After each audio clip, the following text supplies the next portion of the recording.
Most common rent-to-rent mistakes. Yeah, these are the things to watch out for, the red flags that you need to avoid at all costs.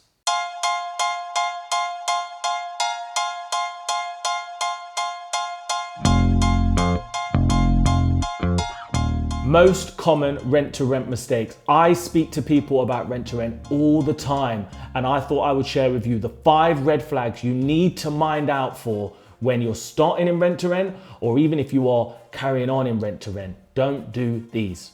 Number 1, not setting up right from day 1. That means cutting corners, calling up agents, calling up landlords before you're ready. You're just gonna start getting hit with objection after objection after objection. So make sure you get set up right from day 1. And if you need help, check out my 12 steps checklist. Number 2, under researching. That means you're not researching the area. You're not speaking to people, networking, finding out what's working for landlords, whether that be HMO landlords or serviced accommodation landlords.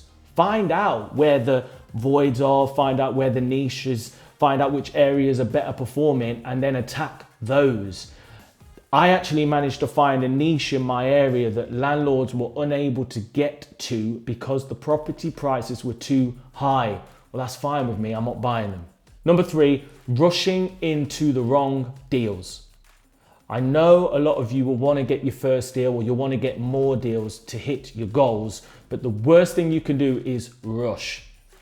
I've seen so many people rush into the wrong deals and fall flat on their face. So whenever I'm looking, I'm taking my time. I make sure that the property is to the right standard, that the landlord seems like, we've got the right rapport and they're going to be easy to work with, that the property is in the right area. So don't rush it, get this right. Otherwise, you're going to take 2 steps forward, 1 step back. Number 4, and this is a big no-no, using the wrong agreements.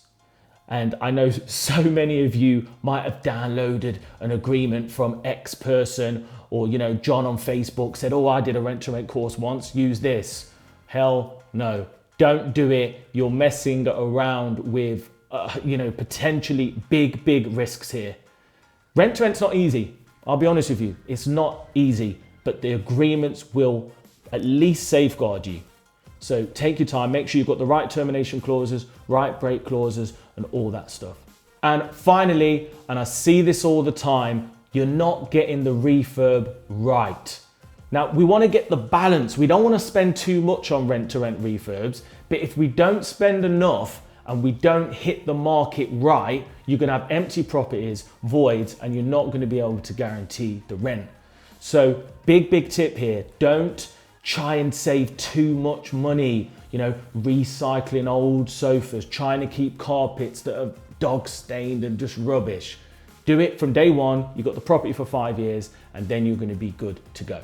So hope that's useful. These were the 5 most common mistakes I see for people getting into rent-to-rent.